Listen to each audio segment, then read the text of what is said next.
Entonces, aquí nos dice Deus, ¿cuáles son las condiciones mínimas de asepsia para inoculación de G2? Es exactamente, esa es una pregunta importante porque este, esa es una pregunta importante porque eh, usamos G2 justamente para que no, para que no se nos contamine tanto. Aquí, bueno, estamos usando un mechero y acá estamos usando un flow hood, una cámara de flujo laminar. Bueno, no es cámara, es un flujo laminar, porque siempre, por estándar, porque siempre trabajamos con esa situación ahí, porque siempre es importante reducir en lo posible las fuentes de contaminación. Pero esto se puede realizar en un escenario casero, es decir, en una mesa de tu casa, si la limpias muy bien, este, mm, sí, literal, que tienes que estar en un espacio donde no haya ventanas, tiene que estar en un espacio donde no corra mucho viento, donde no haya mucho polvo, donde esté relativamente limpio. Y por supuesto limpiar todas tus herramientas, ponerte guantes, o sea, la limpieza de superficies es muy importante. Pero justamente comenzar con G2 es para escenarios caseros, ¿no? Pero bueno, o sea, también hay que tener en cuenta que cuando ya vamos a producir, es decir, para todos aquellos quienes estén interesados en producir o en ya ir, o sea, haciendo más sus cultivos un poco más importantes, más fuertes en volumen, hay que tener en cuenta que siempre hay que cuidar la esterilidad, es decir, no porque el micelio G2 ya esté colonizado, vamos a hacerlo así sin mayores cuidados, a pesar de que personalmente les tengo que decir que yo comencé así, me gustaba mucho, me sigue gustando mucho la idea de trabajar entre menos estéril posible, porque la verdad es que entre más esterilidad necesitemos, más caro se vuelve el proceso, más tiempo tenemos que invertir, más trabajo, y he tenido experiencias en las cuales he cultivado, o sea, en escenarios hasta que uno dice, puta, no tiene mucho sentido, está sucio por poco, ¿no? El ambiente, y he tenido éxito porque, no sé, eso es lo interesante de los hongos que pueden generar ese tipo de respuestas, pero, una vez más, para todos quienes estén interesados en ya producir o ir más allá, en seriarse un poco en esto, les recomiendo que usen todas la asepsia que puedan, por supuesto, entre prueba y prueba van a ir entendiendo un poquito más ustedes mismos su estándar.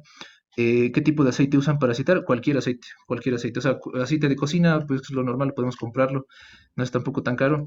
Eh, Hemos probado con otro tipo de lubricantes, pero el aceite es bueno, o sea, el aceite de cocina normal. ¿Qué tal va a modelar a través de plástico termoformado? Buenísimo, buenísimo. Sobre todo si, igual aceitarlo, ¿no? O sea, siempre es muy bueno aceitar las piezas. Entre más, eh, ay, déjenme ver cómo estoy de tiempo. Si, ay, hijo de 30, ya se fue la mitad. Déjenme seguir, voy a seguir ya. Voy a seguir porque aquí quizá también voy a ir compartiéndoles algunas respuestas. Entonces, bueno, ¿no es cierto? Vamos así, esta es la pieza que estamos haciendo. Vamos a ver otro ejemplo. Con este mismo molde hicimos otra estrategia. Fue básicamente una miniatura. Es una miniatura esto de una pieza que estamos creando, y la miniatura simplemente fue para poder ver cuánto micelio necesitamos. Esto lo analogamos con cuánto volumen o o sea, la dimensión de la pieza real. Y esta es una pieza curva, es como una mesita curva que nos salió así. Le pusimos una cajita, una carita de la caja Petri como base y funcionó bastante bien. Entonces adaptamos de alguna forma el molde que teníamos para esta forma que necesitábamos, y ahorita lo que estoy haciendo es colocarla en, en una cámara húmeda, ¿no es cierto? Podemos usar fundas, o sea, como para hacerlo, miren la forma curva que tiene, o sea, la diagonal que tiene esa pendiente.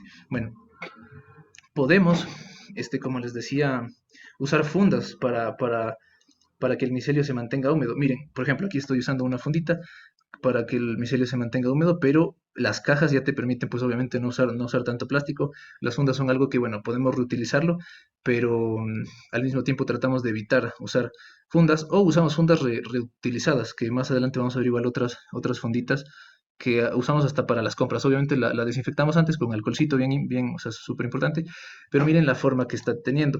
Ahora, suele suceder que las piezas se dañan en el desmolde, y eso es una cuestión importante porque eh, estas piezas de aquí a veces tienen arreglo, pero como queremos acabados así lisos y bonitos, esta pieza como tal ya se nos dañó un poquito, pero sin embargo puede seguir teniendo acabados y nosotros podemos recolonizar esa superficie.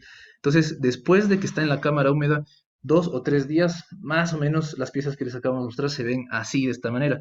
Y es importante que podamos observar que tampoco está perfecto, o sea, tampoco está homogéneo, un blanco ideal perfecto, y esa es una cuestión de días realmente en la cámara húmeda. A este, por cómo se ve el micelio, yo diría que a esta pieza como tal le hizo falta más humedad. Si hubiera tenido más humedad, si la caja húmeda en la que la cerramos, la hubiéramos, o sea, porque tenía huequitos, porque es importante que oxigene también, o sea, que respire, si lo hubiéramos cerrado un poquito más los huequitos, hubiera conservado más humedad. No regamos necesariamente estas piezas o la cámara húmeda, o sea, no chisgueteamos necesariamente, si lo hemos hecho, pero en este caso no lo hicimos porque el punto es que el micelio mismo con su humedad pueda mantener la humedad de la cámara y por eso es importante ver cuánto micelio hay dentro de la cámara, porque si es una pieza muy pequeñita que está ahí, pues no va a tener nada de humedad, no va a conservar la humedad, no va a compartir la humedad con otras piezas y ese es un criterio para poder entender la humedad, ¿no es cierto? Porque podemos usar humidificación, podemos usar, o sea, chisguetear nuestras cámaras y eso es importante, simplemente el criterio.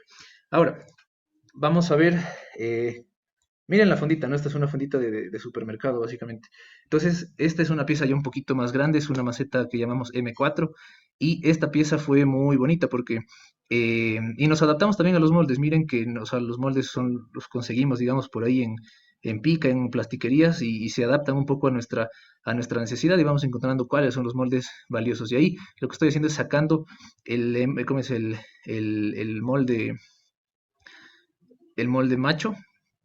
Y estoy presionando un poco para ayudarme a sacar esta pieza. Es interesante que obviamente presionamos bastante esta pieza para poder hacer presionamos bastante el micelio para hacer esta pieza.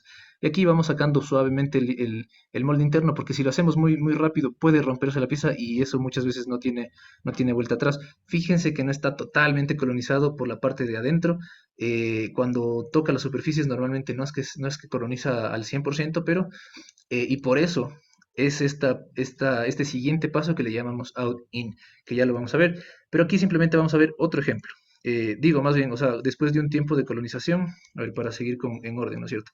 Vimos esto, le sacamos el molde, lo volvemos a meter en nuestra cámara húmeda o nuestra fundita y después vamos a tener esto, es decir, ya está un poco más colonizado y esta pieza, por ejemplo, no tuvo la oxígeno, probablemente no, porque o sea, cuando pasa esto de que no coloniza todo, puede ser varias cuestiones, puede ser que el micelio simplemente o sea, no terminó de colonizar, le faltó un poco de tiempo para terminar de colonizar, ¿qué parece, no? O sea, ustedes ven cómo se está cerrando el micelio.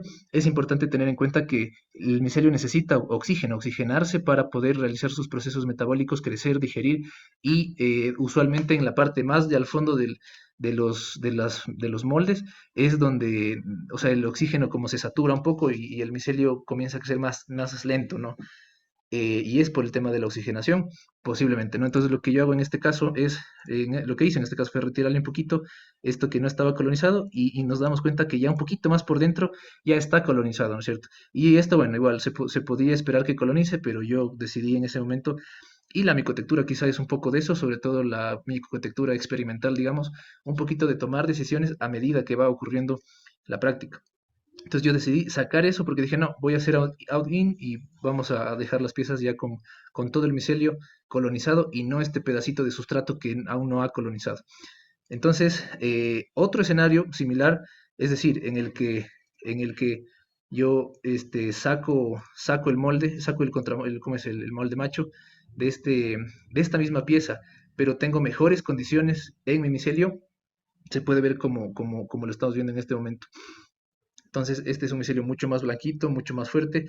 La base como tal, miren, se ve un poquito más colonizada, más homogénea, a pesar de que no está tan blanca como la superficie, ¿no es cierto? O sea, la superficie se ve preciosa, sobre todo porque no ha tenido contacto. Ahorita no está teniendo contacto. Cuando el micelio no está chocándose contra algo, se eleva, se alza y pues va colonizando de esta manera. Pero así se ve cuando sí está colonizado, pero ha tenido contacto continuo con algo, ¿no? O sea, con algo, en este caso el molde. Y lo que hacemos nuevamente es ponerlo en nuestra cámara húmeda, que miren los huequitos que les comentaba, ¿no? Los huequitos, aquí en este caso los cerré, o sea, cerré los huequitos para que sí tenga yo oxigenación, pero al mismo tiempo se conserve la humedad necesaria que puede llegar a los 80-90, que tiene que ser de 80-90% de humedad relativa, que en este caso el mismo micelio, como es bastante, o sea, es la mitad del micelio es agua, va a irme liberando un poco de esa humedad y va a irla estableciendo de alguna forma en esta cámara húmeda. También podemos, como les digo, humedecer, también podemos este, humedecer a voluntad, digamos, siempre con agua estéril, con agua autoclavada, con agua esterilizada, pero bueno, sí se puede. Entonces le ponemos la tapita, ¿no es cierto? O sea, no nos olvidamos de poner la tapita porque si no, no tiene sentido. El hongo, si está seco, no crece. Si está seco, o sea, si no hay un ambiente, si la humedad relativa baja, yo diría de 70%, no va a crecer. O va a crecer muy lento o el acabado no va a ser preciso.